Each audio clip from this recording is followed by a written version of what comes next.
در نتیجه دایر کردن چاره‌بین‌های اپراتیوی جستجویی کارمندان ریاست مبارزه بر ضد جنایت‌های متشکل وزارت کارهای داخلی چنین یک دلیل با مقصد به دولت سوریه رفتن و به گروه‌های تروریستی شامل گردیدن یک نفر شهروند بازارزاده شهنازه قربانعلی سالی تولد 1990 زاده شهر کلاب استقامت کننده جماعت دهاتی سرکشتی ناحیه رودکی را آشکار و پیشگیری نمودند.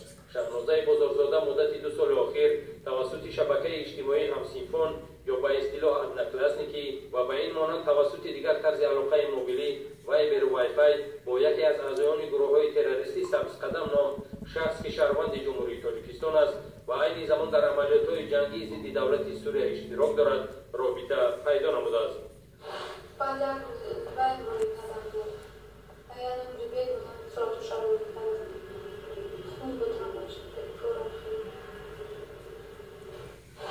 سبزقدم پیوسته با ارسال عکس و نوارهای خصوصیت تروریستی و اکستریمیستی داشته و دعوت و وعده‌های بی‌اساس خود بر روح و روان شهنازه تاثیر پسیکولوژی رسانیده عاقبت را به پریشانی و رهگمی کشیده است. چنین تاثیر عامل‌های خودباورکنی و داده شدن به دعوت افراط‌پرستی به تحصیل و نظام معین رفتار و کردار شهنازه قربانعلی تاثیری منفی رسانیده است. در چنین یک مدت کوتاهی که شهنازه هر روز توسط علاقه موبیلی وایبر و سبزقدم پیامک می‌فرستاد و از آن سوی نوارهای تبلیغاتی تروریستی و عکس‌های سلاح و لوازمات جنگی می‌گرفت. شهنازه به کلی تغییر یافته بود و که دانشجوی دانشگاه طبی تاجیکستان به نام ابوعلی بن سینا بود با تاثیر عامل‌های بیرونی زیان‌آور افراط‌گرایی و درس‌ها اشتراک فعال نداشت. شهنازه قربانعلی آنچنان فریفته وسوسه‌های افراطی شده بود که حتی هنگام تحصیل در دانشگاه و همدرسانش تماشای چنین عکس و نوارهای تروریستی و بر کردن ستر و حجاب را تشویق می‌کرد.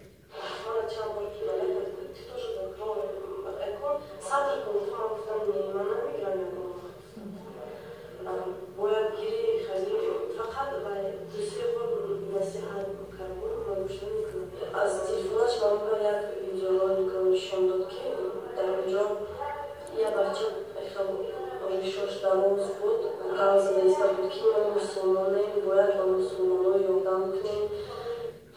سبزقدم درک میکرد که شهنازه به فریب و وعده‌هایش خوب رام شده است. نیتی به سوریه دعوت کردنش را پیش گذاشته با استفاده از یک رفیقش از شهر مسکو فدراسیون روسیه به او چیپتا پولی فرستادند. شهنازه با بهانه‌ی آنکه گویا به جمهوری ترکیه برای به تجارت می‌رود پنهانی از والدانش توسط هواپیما از شهر دوشنبه به استانبول پرواز کرده است. طبق نقشه پیشکی با مصلحت سبزقدم نفرانی مخصوص وابسته شده شهنازه را در فرودگاه شهر استانبول پیشواز گرفته در قرارگاه موقتی جای نمودند. پس از رسیدن به شهر استانبول شهنازه از فریب و دروغ خود به یک نفر شناسش خورشید نام شخص تلفنی خبر داده است که او نه به مقصد تجارت به ترکیه رفته است بلکه از آنجا برای جهاد به دولت سوریه می رود.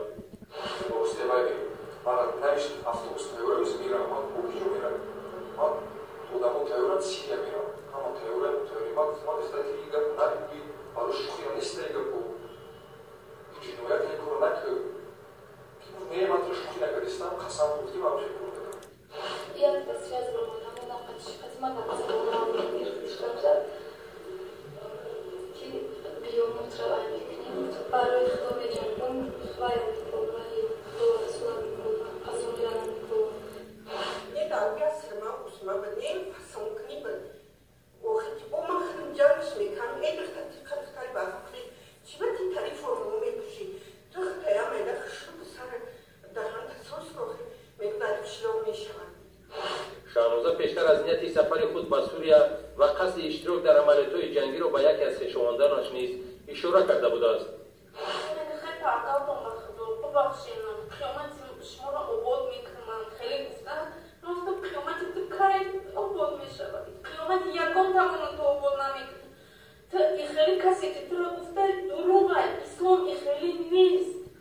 با دسترسی خبر اپراتیوی و سری وقت شوراجویی کارمندان وزارت کارهای داخلی در یکجایگی و سفارت جمهوری تاجیکستان در جمهوری ترکیه شهنازه قربانعلی در شهر استانبول پیش از سفر به دولت سوریه بازداشت کرده شده به وطن بازپس آورده شد و بازگشت او با تشبث کارمندان وزارت کارهای داخلی نه تنها به امنیت جان او بلکه به آسایشتگی اعضای خانواده آنها باعث شد. وگرنه اشک چشم مادر شهنازه در فراق فرزند تای خوش و بازگشت او را هیچ کس گفتن نمیتوانست. اول من چیزا میگفتم چی تو فردا شو تربیت کردم مرد قریب 4